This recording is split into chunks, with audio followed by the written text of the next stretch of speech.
সুপ্রিয় দর্শক, এমন একটা বিষয় নিয়ে আলোচনা করতে যাচ্ছি যে বিষয়টার সকল তথ্য সবকিছু খোলাসা করে বলা সম্ভব না। যদিও অনেক তথ্য আমার কাছে আছে, সেই তথ্যগুলো আমি ইচ্ছা করলেই আপনাদের সামনে সবকিছুই উল্লেখ করতে পারবো না। তবে কিছু কিছু বিষয় আমি উল্লেখ করব যেটা আপনারা শুনলেই ঘটনা আঁচ করতে পারবেন।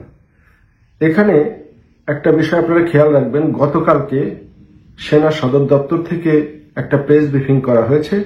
সেই প্রেস ব্রিফিংটা বিভিন্ন বিষয় আলোচনা করা হয়েছে। সেখানে দুই তিনটা বিষয় আপনারা খুব গুরুত্ব সহকারে যদি খেয়াল করে শোনেন তাহলে দেখবেন যে বাংলাদেশের সেনাবাহিনীদের মধ্যে বেশ কিছুটা অস্থিরতা রয়েছে এবং কিছু কিছু অঞ্চলের সেনাবাহিনীর সদস্যদের মধ্যে বেশ মতপার্থক্য তৈরি হয়েছে এবং সেই ঘটনা ইতিমধ্যে সেনাবাহিনীর বেশ কয়েকজনকে চাকরিচ্যুত করা হয়েছে, বেশ কয়েকজনকে কোয়ার্টার গার্ডে নেওয়া হয়েছে। কোয়ার্টার গার্ড হলো সেনাবাহিনীর নিজস্ব জেল। এটা হয়তো অনেকেই জানেন না যে সেনাবাহিনীর নিজস্ব যে বন্দিশালা রয়েছে, যেখানে সেনা সদস্যদের বিভিন্ন অপরাধে বিচার করা হয় বা বিচারের আগে যদি আটক রাখার প্রয়োজন হয় তাহলে যেই জায়গাটাতে সেনাবাহিনী তাদের আটক রাখে সেটাকে বলা হয় কোয়ার্টার গার্ড। সেনাবাহিনীর মধ্যে অস্থিরতার জন্য বেশ কয়েকটি কারণ রয়েছে। তার মধ্যে প্রথম কারণ হলো চট্টগ্রামের পাহাড়ি এলাকায় কেএনএফ সদস্যদের হাতে 7 জন সেনা সদস্যের মৃত্যু। দ্বিতীয় কারণ হলো জুলাই আগস্টের পরে একজন সেনা অফিসারের মৃত্যু। তৃতীয় কারণ হলো চট্টগ্রাম আদালতে একজন আইনজীবী নিহত হওয়ার ঘটনায় সেনাবাহিনীর ভূমিকা নিয়ে প্রশ্ন তৈরি হয়েছে। চতুর্থ কারণ হলো ইসকনের চিন্ময়কে নিয়ে যে ঘটনা প্রবাহ চলছে সেই ঘটনা নিয়ে।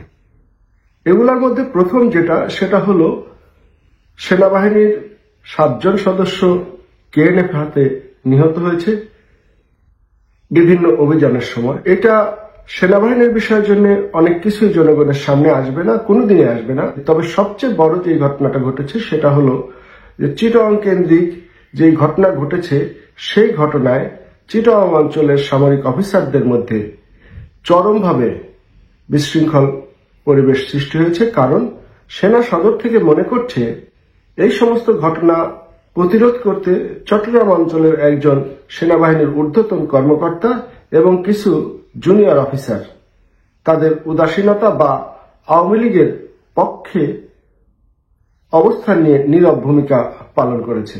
এরই প্রেক্ষিতে চট্টগ্রাম অঞ্চলের সেই সেনা অফিসার এবং কিছু সদস্যের বিরুদ্ধে সেনা সদর দপ্তর ব্যবস্থা নিতে চায়। সেই সেনা অফিসারের অনুসারে যে সমস্ত জুনিয়র সেনা অফিসার এবং সেনা সদস্য রয়েছেন তারা মূলত চাচ্ছে যে সেই সেনা অফিসারকে যেন কোনোভাবেই সরাতে না পারে, বা তাকে যদি সরাইয়ে দেওয়া হয় তাহলে তারা একটা সিদ্ধান্ত নেবে। সেই সিদ্ধান্তটা হয়তো তারা তাদের মতো করে নেবে। এটা বিদ্রোহ বা যেটাই হোক হতে পারে, সেটা হয়তো আমাদের কাছে সুস্পষ্ট কোনো তথ্য নাই, কিন্তু বিষয়টা গভীর চিন্তার। দ্বিতীয় যে বিষয়টা সেটা হলো যে বর্তমান পরিস্থিতিতে সেনাবাহিনী একটা ভূমিকা রাখার চেষ্টা করছে, কিন্তু প্রথম আলোর সামনে থেকে কিছু লোকজনকে গ্রেপ্তার করার পরে সেনা সদস্যদেরকে বিভিন্নভাবে গালিগালাজ করা হয়েছে। আপনারা কিছু কিছু ভিডিও দেখেছেন। সেনা সদস্যদেরকে মোদির সন্তান বলা হচ্ছে, হাসিনার প্রেতাত্মা বলা হচ্ছে, ফ্যাসিবাদী বলা হচ্ছে।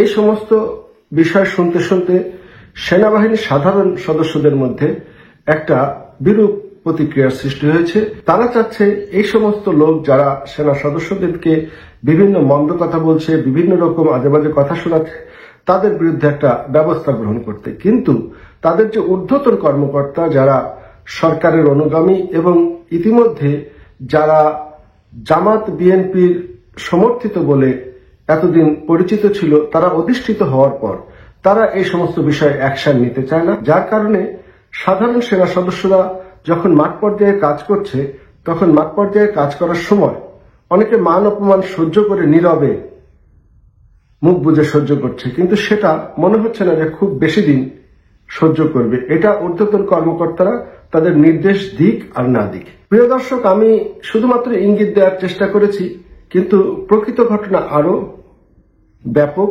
এবং আরো ভিন্ন রূপ, যেটা হয়তো আপনারা সামনের দিকে দেখতে পাবেন। এবং খুব শীঘ্রই সেনাবাহিনীতে হয় ব্যাপক একটা রদবদল হবে এবং কিছু কিছু সিনিয়র অফিসারকে হয়তো বাদ দেওয়া হবে, আর না হলে সেনাবাহিনীতে এই বিশৃঙ্খল পরিস্থিতির কারণে একটা অঘটন যে কোনো সময় ঘটতে পারে বলে মনে হচ্ছে।